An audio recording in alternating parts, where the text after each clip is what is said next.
John Reeves looked out the viewport of the U.S. Dauntless at the alien ships that surrounded them. The massive vessels of the Zarkonian Collective dwarfed humanity's first interstellar ship. Their hulls gleamed with a purple-blue metal unknown to Earth science. "They're hailing us again, sir," said Susan Bailey, her fingers moving across the tactical console. The lieutenant's red hair was pulled back in a tight bun, her green eyes never leaving the display. John straightened his uniform. As the diplomatic officer of the Dauntless, first contact was his responsibility. Open the channel. The alien that appeared on screen had 6 eyes arranged in a circle and skin that looked like polished stone. It spoke in a deep rumbling voice, now translated by the ship's computers after 3 days of careful communication. "The Council awaits your delegation, humans. We are pleased to welcome your species to the galactic community." John nodded respectfully. "We're honored, High Speaker Vexnar. Our shuttle will depart in 30 minutes. After the transmission ended, Captain Frank Miller approached John. "I don't like this. Something feels off about these Zarkonians." "They've been nothing but helpful, Captain," John replied. "This is why we came out here, to make peaceful contact. Just keep your eyes open and your emergency beacon ready." The shuttle bay was busy with activity as the diplomatic team prepared to leave. Dr. Lisa Howard checked her data tablets one last time. She had spent months preparing for this moment, the first official meeting between humans and an advanced alien civilization. "Nervous?" John asked her as they boarded the shuttle. Lisa smiled. "Excited. Think about it. They've been spacefaring for thousands of years. Imagine what we can learn from them." The small team consisted of 5 humans: John, Lisa, 2 security officers named Ryan Collins and Diane Powell, and the shuttle pilot, Ben Garcia. As they departed the Dauntless, John felt the weight of 7 billion hopes on his shoulders. This meeting would shape humanity's future among the stars. The Zarkonian flagship opened its docking bay, swallowing the tiny human shuttle. Inside, rows of alien soldiers stood at attention. Their armor pulsed with soft light, and each carried what appeared to be an energy weapon. "Quite the welcome," muttered Ryan, his hand resting near his sidearm. An alien stepped forward. Unlike the others, this one wore flowing robes instead of armor. "Welcome to the collective, humans. I am Sub-Speaker Krenzar. Please follow me to the council chamber." As they walked through the massive ship, John noticed how the Zarkonians watched them. It wasn't curiosity he saw in those multiple eyes, but something colder. He pushed the thought aside. First contact was always tense. The council chamber was a vast room, with 7 tall aliens seated on raised platforms. Vexnar, the largest of them, raised 4 of his 6 arms. "The humans have arrived," he announced. "Show them our traditional greeting." John stepped forward to speak, but stopped when he saw the aliens reach for devices on their control panels. A sudden sense of dread filled him. "It's a trap," Ryan shouted, drawing his weapon. The room filled with a high-pitched sound, and Lisa collapsed first, blood running from her ears. The security officers fired their weapons, but energy shields flickered around each council member. "Return to the shuttle," John yelled, grabbing Lisa's limp form. Ryan and Diane provided covering fire as they retreated. Alarms blared throughout the alien ship. Ben's voice came through John's communicator. "The Dauntless is under attack. Multiple ships have opened fire." They fought their way back to the shuttle bay, but only John, Diane, and Ben made it aboard the shuttle. As they fled the Zarkonian ship, they watched in horror as energy beams tore through the Dauntless. The human ship's defenses were no match for the alien weapons. "Why?" Diane asked, blood running down her face from a wound on her forehead. "We came in peace." John stared at the destruction of humanity's pride as the shuttle dodged debris and energy blasts. "They never intended peace. They just wanted to know our strengths and weaknesses." "Captain Miller is ordering all survivors to emergency jump coordinates," Ben said from the pilot's seat. "The Dauntless is lost." As the shuttle activated its emergency jump drive, John made a silent promise. Humanity had come to the stars offering friendship and found only betrayal. The Zarkonians thought they had killed an insignificant species' first explorers. They would learn how wrong they were. 20 years passed since the Zarkonian attack. Earth had changed.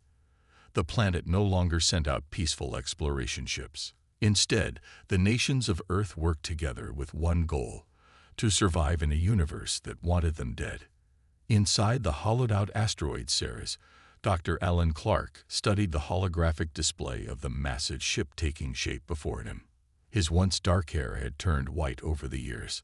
Lines marked his face, carved by grief and determination. His wife and daughter had been aboard the Dauntless. "Is she ready?" asked a voice behind him. Alan turned to see General Paul Wright, the military overseer of what they called the Forge. The general's uniform bore the simple patch of Earth United Defense. "Almost," Alan replied. "We're installing the final dark drive components today." They walked along a catwalk that overlooked the enormous warship. Workers in spacesuits moved around it like ants, welding and connecting the last armor plates. The ship stretched nearly 2 miles long, its black hull absorbing light rather than reflecting it. 20 years, the general said quietly. "The Zarkonians think we're hiding in our solar system, licking our wounds." Alan nodded. "They never found the emergency beacon from the Dauntless survivors. They have no idea what we've built." The ship hanging before them represented everything humanity had learned about war. After the Dauntless attack, Earth's governments realized they needed to set aside their differences. Scientists from every country worked together, studying the alien weapons technology salvaged from the battle. "Captain Grant is waiting in the briefing room," said the general. They entered a large room where a woman in a black uniform stood studying battle plans. Olivia Grant had been a teenager when her father died commanding the Dauntless. Now she was 38, with short brown hair and eyes that rarely showed emotion. "Dr. General," she greeted them with a nod. "I was reviewing the final crew assignments." "Any concerns?" asked the general. "Just one." Olivia pointed to a name on her tablet. "Commander Peter Walsh. His psych profile shows he still believes in diplomatic solutions." The general frowned. "Walsh is the best tactical officer we have. His simulations beat everyone else's. I don't need someone questioning orders when we're facing the aliens who slaughtered our people," Olivia said. Alan stepped forward. "Perhaps that's exactly what you need, Captain. Someone to remind us what we're fighting for. Revenge alone won't save humanity." Olivia's jaw tightened, but she nodded. "Very well. Walsh stays as my second in command." The meeting was interrupted by an engineer who rushed in, her face excited. "Dr. Clark, we just tested the dark drive at full power. It works even better than the simulations predicted." For the first time in years, Alan smiled. "Then it's time." The next day, 5,000 crew members gathered in the massive landing bay of the warship. They stood in perfect rows, wearing the black uniforms of Earth's new fleet. Olivia stepped onto a platform to address them. 20 years ago, humanity reached out in friendship and was met with violence. The aliens believed they had dealt with us, that we were just another species to be eliminated before we became a threat. She paused, looking across the faces of the men and women who would serve under her command. They were wrong. In 1 week, we launch aboard the U.S. Retribution. We will cross the stars undetected using technology they cannot imagine. We will study their weaknesses, and then we will show the Zarkonians and the entire universe that humanity will not be exterminated. The crew remained silent, their faces serious. This was not a mission of exploration or discovery. It was humanity's answer to a universe that had tried to kill them. In his quarters later that night, Peter Walsh looked at an old photo of the Dauntless crew. He had been in training when the ship was destroyed. Among the smiling faces in the picture was his older brother, who never returned. "We're coming," he whispered to the photo. "But I hope we remember who we were before the attack. I hope we don't become like them." The next morning, Final preparations began for the Retribution's maiden voyage. Humanity's return to the stars, not with open hands, but with clenched fists. The U.S. Retribution moved silently through the darkness of space. No radar could detect it. No scanner could find it. The massive warship was a ghost, watching and waiting. On the bridge, Captain Olivia Grant sat in her command chair. Screens around her showed stars and distant planets. The ship had been traveling for 3 months now, moving deeper into Zarkonian territory. "Status report," she said. Commander Peter Walsh looked up from his station. "Dark drive functioning at optimal levels. We remain undetected." "Good." Olivia turned to another crew member. "Chief Intelligence Officer, what have we learned today?" William Carter, a tall man with dark skin and serious eyes, stepped forward with a tablet. "We've intercepted more transmissions from Outpost Sigma 9. The Zarkonians are using the people of the planet below as slaves. They take their food and resources, leaving just enough for the population to survive." Olivia's face hardened. "Show me." The main screen changed to show images of a green planet. Alien beings with 4 arms worked in large fields while Zarkonian guards watched them with weapons ready.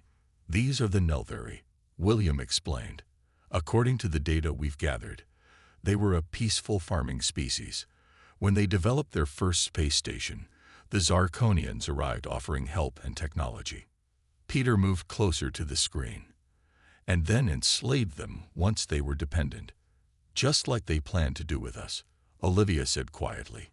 "Any sign they know about our survival?" William shook his head. "None. They believe the destruction of the Dauntless eliminated all evidence of humanity's advancement." In the engineering section, Maria Hernandez worked inside a narrow access tube.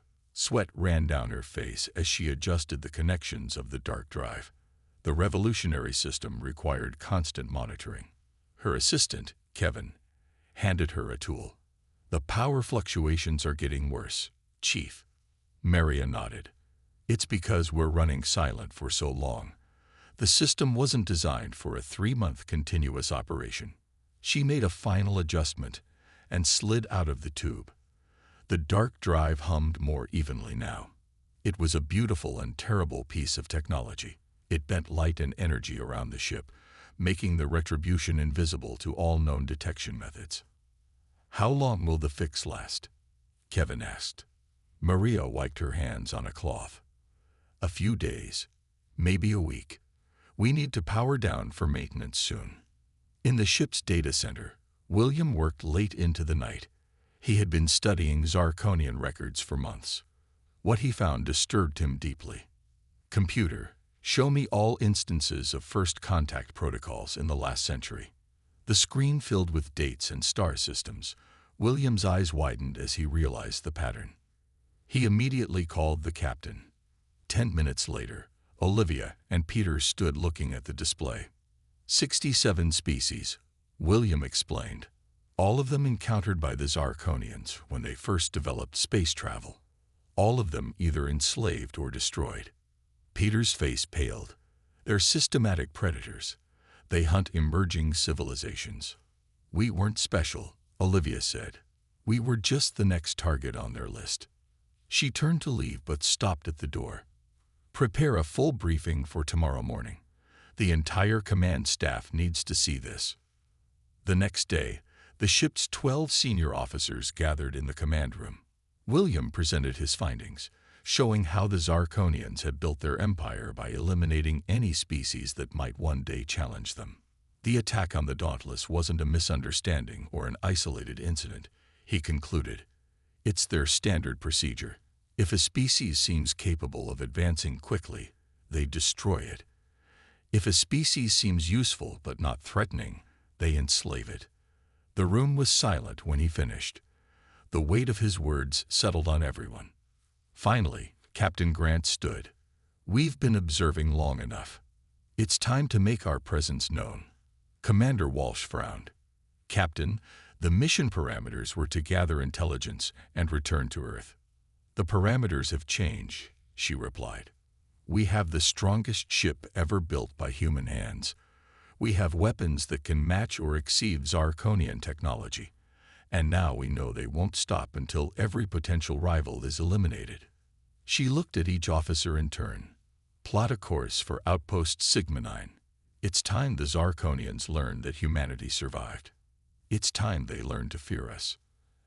As the meeting ended, the officers returned to their stations with a new sense of purpose. The U.S. Retribution altered its course, heading directly toward the Zarkonian outpost. The hunt had begun. Outpost Sigma 9 orbited the green planet like a predator watching its prey. The Zarkonian station was built to monitor the enslaved Nelvari and process the food they grew. It was also a military checkpoint, with 20 warships always ready to respond to any threat. Commander Draz of the Zarkonian Defense Fleet was bored. Nothing ever happened at Sigma 9. He had 6 eyes, but needed only one to watch the dull screens showing the same peaceful sector of space. "Sir," called one of his officers, "there's a power fluctuation in Sector 7. Draz barely looked up, probably just a sensor glitch. Run a diagnostic." The officer did as ordered, but frowned at the results. Diagnostic shows all systems normal, but the fluctuation is growing. Now Draz paid attention. He walked to the main view screen as a strange darkness appeared in the emptiness of space. It was as if the stars themselves were being swallowed by shadow. "What is that?" he demanded. No one had an answer. Aboard the Retribution, Captain Grant stood tall on her bridge. "Deactivate dark drive. Power up all systems." The massive human warship appeared less than a mile from the Zarkonian outpost. Its sudden presence was like a whale surfacing beside a small boat. "They've spotted us," reported Susan, who monitored communications. "They're sending emergency signals to their fleet." Olivia nodded. "Let them call for help. Tactical, target their communication arrays only. Precision strikes." Daniel Young, the tactical officer, touched his screen with careful fingers. "Targeting complete. Weapons ready. Fire." The Retribution's weapons fired for the first time in combat. Not the planet-destroying weapons that many had expected, but precisely aimed beams that surgically removed the outpost's ability to communicate. On the Zarkonian station, alarms blared as systems failed. Commander Draz stared in horror at the human ship. It was impossible. No ship could appear so close without detection. No weapon could target with such accuracy. "Get the defense fleet here now," he shouted. Within minutes, 20 Zarkonian warships surrounded the Retribution. They were the pride of the collective's military, each capable of destroying a small moon. Commander Draz felt his confidence return as he sent a message to the unknown vessel. "Alien ship, you have violated Zarkonian space. Surrender immediately or be destroyed." On the Retribution, Captain Grant smiled coldly at the message. "Open a channel to all Zarkonian ships." When the connection was established, she spoke clearly. "This is Captain Olivia Grant of the Earth warship Retribution. 20 years ago, you attacked our vessel, the Dauntless. When we came in peace, you believed you destroyed us. You were wrong." The bridge crew watched as the Zarkonian ships began to move into attack formation. "They're preparing to fire," Daniel reported. Olivia nodded. "Let them make the first move." The Zarkonian ships fired together, energy weapons blazing toward the Retribution. The human crew watched calmly as the blasts approached. "Shields holding at 97%, reported Maria from engineering. Commander Walsh looked at the readings in disbelief. "Their combined firepower should have vaporized us." "Now," said Olivia, "show them what humanity has learned in 20 years. Daniel's fingers danced across his console. The Retribution's weapon systems came to life. Not with wild, destructive force, but with surgical precision. One by one, the Zarkonian ships lost weapons, engines, and shields. None were destroyed, but within minutes, all 20 ships drifted helplessly in space. "Broadcast on all frequencies," ordered Olivia. "Include a translation to their language." Susan nodded.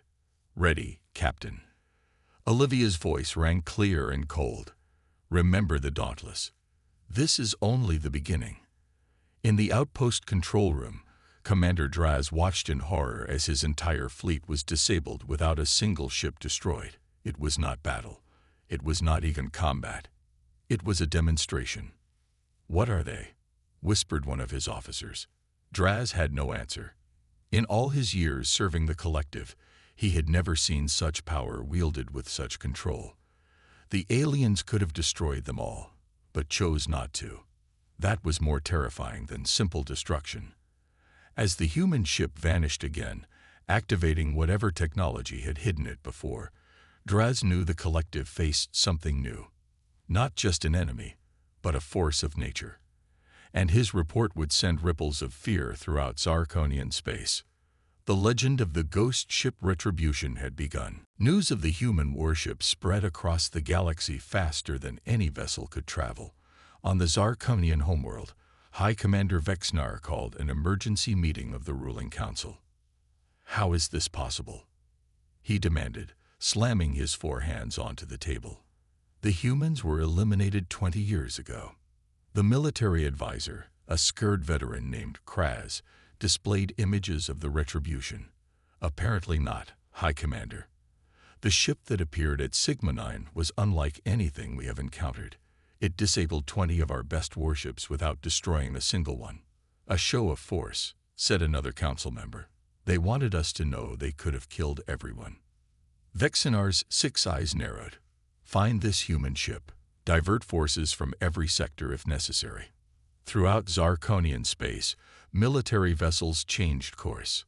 Security around important installations doubled. For the first time in centuries, the collective felt something they had not experienced since becoming the dominant power in the galaxy. Fear. Aboard the Retribution, Captain Grant met with her command staff. Their first strike had been successful, but this was just the beginning. "Operation Echo is now active," she announced. "We will conduct strikes against military targets throughout Zarkonian space, never staying long enough to be caught, but always leaving evidence of our human origin." Commander Walsh studied the star map showing planned targets. The Zarkonians are moving their fleets to protect key systems. They're spreading themselves thin. "Exactly as we intended," said William Carter.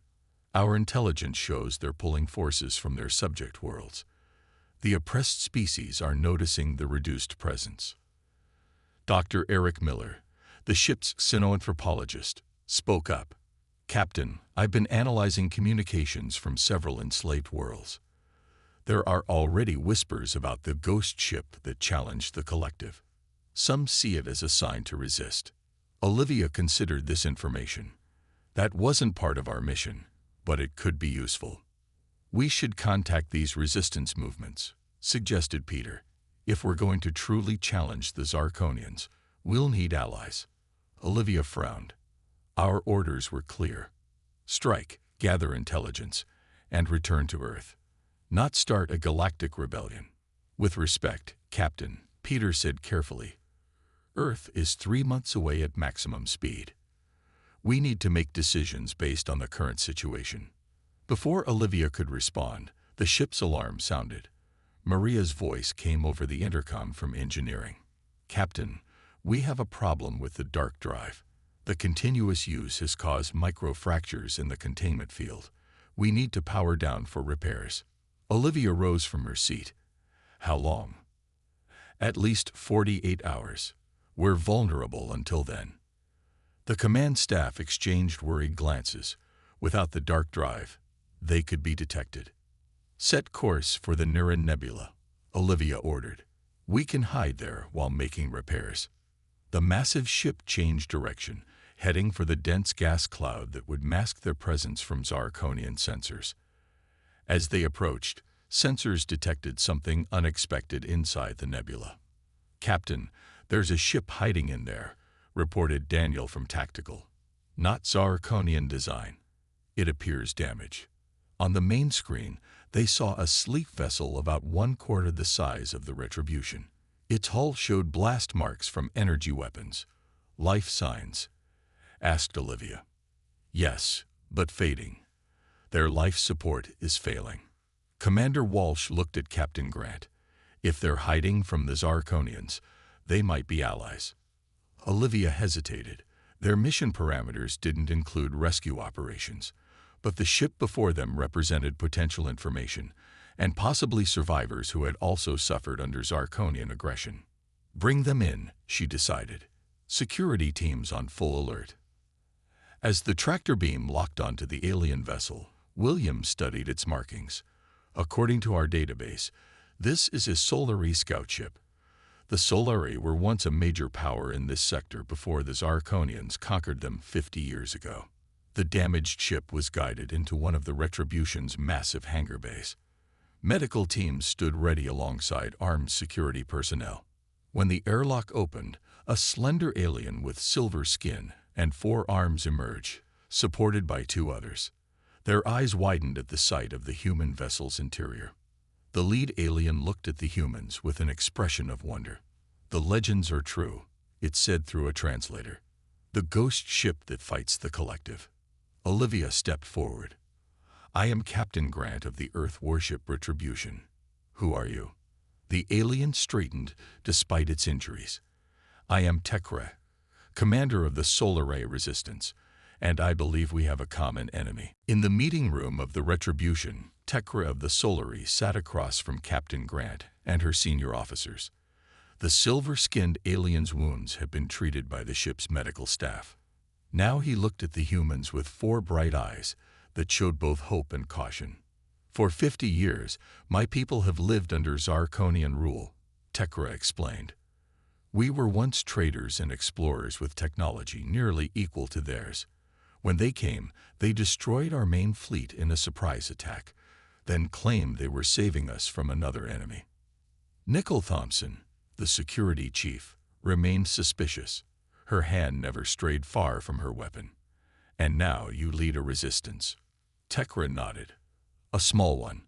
We have hidden ships and fighters scattered across this sector. But we lack the power to truly challenge the collective." He looked directly at Olivia. "Until you appeared." "We're not here to start a war," Olivia replied. "Our mission is specific." "You're already at war," Tekra said. "The moment your ship disabled that fleet, you became the Zarkonians' most wanted enemy. But you're not alone. There are 12 species in this sector alone who would rise up if they believed victory was possible." Commander Walsh leaned forward. "You're saying there's an entire network of resistance fighters? Scattered and disorganized, yes, but growing. The Nelveri you saw at Sigma 9 have begun sabotaging food shipments. The Krith in the mining sectors are hiding resources. The Viridians are secretly building weapons." Tekra spread his 4 hands. "What we lack is coordination and advanced technology." Olivia stood and walked to the viewport. The nebula outside glowed with beautiful colors, hiding the ship while repairs continued. "Our mission was to demonstrate humanity's power and gather intelligence," she said quietly, "not to lead a rebellion." Peter Walsh joined her at the window. "Maybe this is why we're here, Captain. 20 years ago, the Zarkonians thought they eliminated a potential threat. Now they face not just humanity, but every species they've oppressed." Security Chief Thompson shook her head. "We can't trust them. This could be a trap."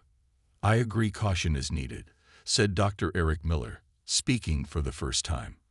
"But the Solari vessel's damage was genuine, and their physiology shows signs of long-term stress consistent with a persecuted population." Olivia turned back to Tekra. "What exactly are you proposing?" "An alliance.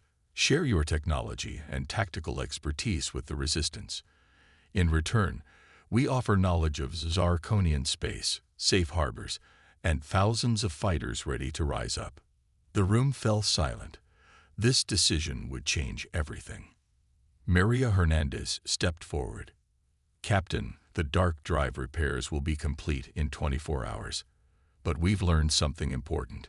Continuous use will always create microfractures. We need regular maintenance cycles." "Meaning we can't stay hidden forever," Olivia concluded. William Carter, the intelligence officer, added his thoughts. "The Zarkonians are mobilizing their entire fleet to find us. Sooner or later, They will. Olivia looked at each of her officers in turn, weighing their unspoken opinions. Finally, she faced Tekra again. If we do this, we do it our way. We are not here for revenge or destruction. We want justice for what was done to us and others. Tekra bowed his head. That is all we have ever wanted. 2 days later, the Retribution arrived at a hidden base deep within an asteroid field. As the massive human ship approached, smaller vessels emerged from hiding places, ships of different designs and sizes, belonging to a dozen different species, all watching in awe as humanity's warship came to rest among them. On the main hangar deck, Captain Grant addressed the gathered resistance leaders. Beings of many forms stood before her, some with multiple limbs, others with scales or fur, some tall and willowy, others short and sturdy. We come from Earth, she began. A world the Zarkonians tried to remove from history. They failed. Now we offer you our knowledge, our technology, and our ship. In return, we ask that you fight not just for freedom, but for a better future. One by one, the alien leaders stepped forward to pledge their support. Each told a story of oppression, of worlds stripped of resources, of people reduced to servitude. As Olivia watched, she remembered her father's words from long ago. Space is vast, but cooperation is what truly gives a species strength. For the first time since taking command of the Retribution, she wondered if their mission had evolved into something greater than revenge. Perhaps humanity's true purpose in the stars was not to inspire fear, but to kindle hope. 6 months had passed since the first appearance of the Retribution. The galaxy had changed. The once mighty Zarkonian collective was now fighting on dozens of fronts as world after world rose in rebellion. On the bridge of the Retribution, Captain Olivia Grant studied the tactical display. Around her massive ship flew a fleet of 300 vessels from 17 different species. Each had been upgraded with human technology. Each was crewed by beings who had once lived in fear. All ships report ready, Captain, said Commander Walsh. After months of working together, the respect between them had grown into friendship. Olivia nodded. Then it's time. Set course for Zarkon Prime. The combined fleet jumped into faster-than-light travel, heading for the heart of the enemy empire. This would be their final battle, a direct assault on the Zarkonian homeworld. In the war room, William Carter led a briefing for the infiltration team. Our intelligence shows that the Central Command is located here, beneath the capital city. It's heavily defended, but with our stealth technology, a small team can get inside. Olivia looked at the assembled group. Besides herself and Commander Walsh, the team included Tekra of the Solari, Nicole Thompson for security, and representatives from 3 other species who had suffered under Zarkonian rule. Our goal is not destruction, Olivia reminded them. We want to end this war with as little bloodshed as possible. Nicole checked her weapons. The Zarkonians didn't show mercy to the Dauntless. Why should we show mercy to them? Because we're not them, Peter Walsh said simply. As the fleet approached Zarkon Prime, they found a massive defensive array waiting for them. Hundreds of Zarkonian warships formed a barrier around the planet. They've committed their entire remaining fleet to defend their homeworld, William reported. Olivia stood tall. All ships engage as planned. The Retribution will open a path to the planet.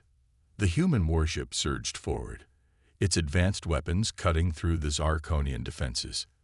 The Allied fleet followed, engaging the enemy ships. The space around Zarkon Prime lit up with energy blasts and explosions. In the midst of battle, a small shuttle departed from the Retribution's hangar bay. Using the same technology that had once hidden the massive warship, it slipped past the fighting undetected. Approaching the surface, Walsh reported as he piloted the shuttle.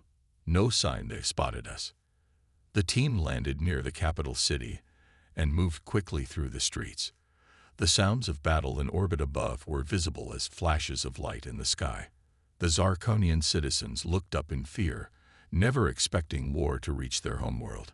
Using portable stealth devices, the team infiltrated the Central Command building. They moved through corridors filled with panicked officials until they reached the main council chamber. Inside, High Commander Vexnar and the ruling council were watching the space battle on large screens. Their voices were raised in anger and fear. How could they penetrate our defenses? One council member shouted. The humans were supposed to be primitive. Vexnar slammed his fists down. Send every ship we have. We cannot fall. It's too late for that, said Olivia as she and her team deactivated their stealth devices, appearing suddenly in the chamber. Zarkonian guards raised weapons, but Nickel and her security team quickly disarmed them.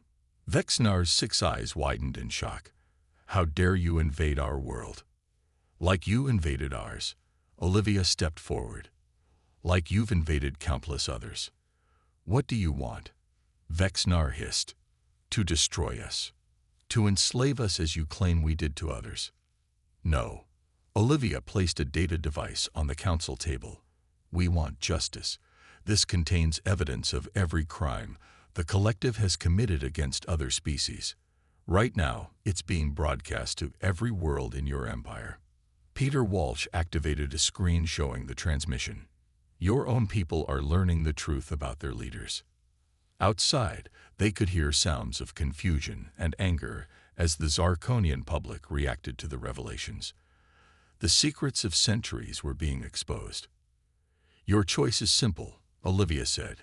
Surrender now and face a fair trial, or watch as your empire tears itself apart from within.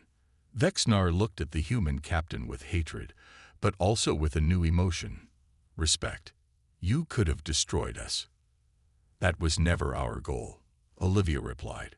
Fear and destruction are your methods, not ours. 3 days later, the war ended. The Zarkonian collective surrendered unconditionally. Its leaders would face justice, and the enslaved worlds would be free to determine their own futures. On the bridge of the Retribution, Olivia looked out at the stars. The ship that had been built to inspire fear had become a symbol of liberation. Message from Earth, Captain, reported Susan. They're asking when we're coming home. Olivia smiled. Tell them we're on our way. But we're bringing friends.